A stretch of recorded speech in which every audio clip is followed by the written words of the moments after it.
This narrated PowerPoint was done for Dr. Laura Dees Education 5366 class, Investigative Strategies.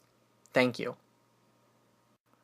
The article found is titled Access to and Dropout of Girls from School, a quantitative analysis of the effects of marriage arrangements of girl-child education in Bolni, Ghana.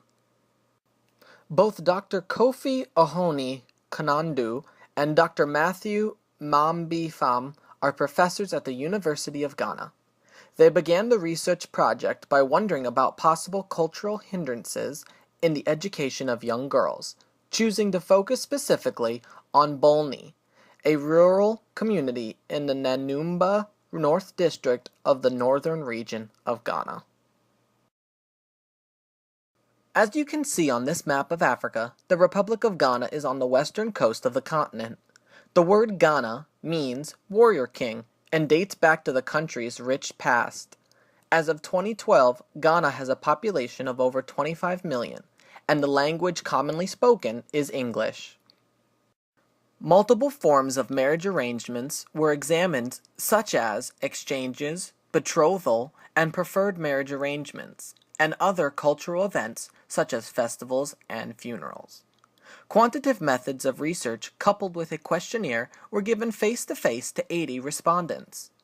It was hypothesized that the increase in the number of girls involved in marriage arrangements led to a corresponding increase in the number of girls who were either denied access to or dropped out from school. Not only do children have little access to schools, but due to early marriage customs or culturally held beliefs of women in some countries, the restrictions are exponentially increased for young girls. We can see here the groom's parents and family in a marriage procession in rural Ghana. Evidence from the 2012 report by UNESCO shows that regions of sub-Saharan Africa have dwindled compared to gradual improvement of other nations.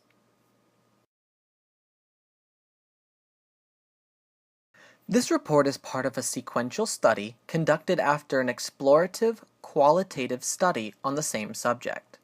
It was expanded into a quantitative approach to gain more representation from the 80-person sample size.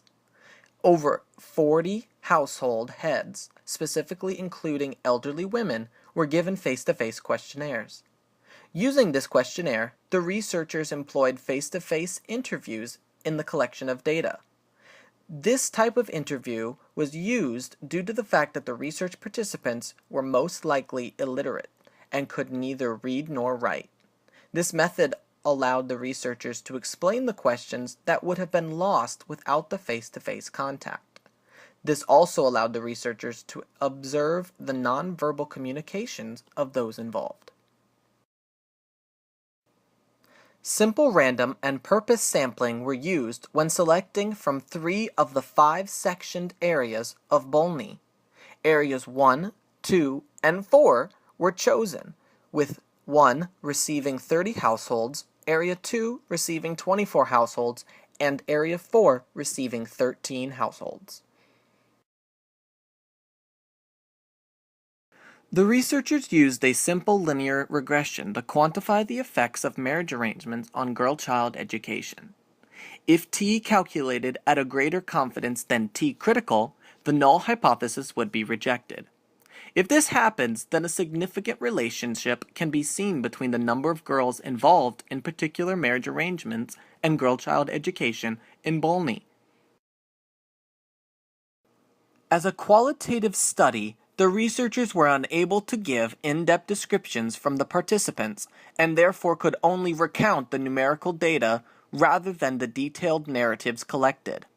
Despite this, the large sample size was needed and used in place of a qualitative study. Open-ended responses came from parents who did not enroll all their girls in school. In Table 1, we can see that marriage arrangements accounted for more than half of the girls not attending school.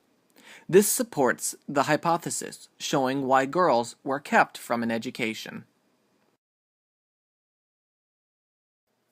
From the researchers' table, we can see that each possible hypothesis has a negative outcome on young girls' education in Bolni, Ghana.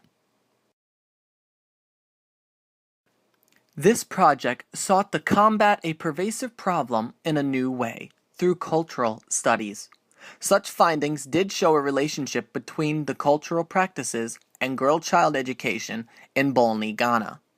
This limits the personal development of not only the girls, but of the society to grow and flourish as a nation and as a united people. Thus, the study recommends that government backs its laws and policies with implementation power, thus compelling parents to enroll all their children in schools. This is my works cited page. Are there any questions? No? Thank you very much. I will return the class to Dr. Laura Dees.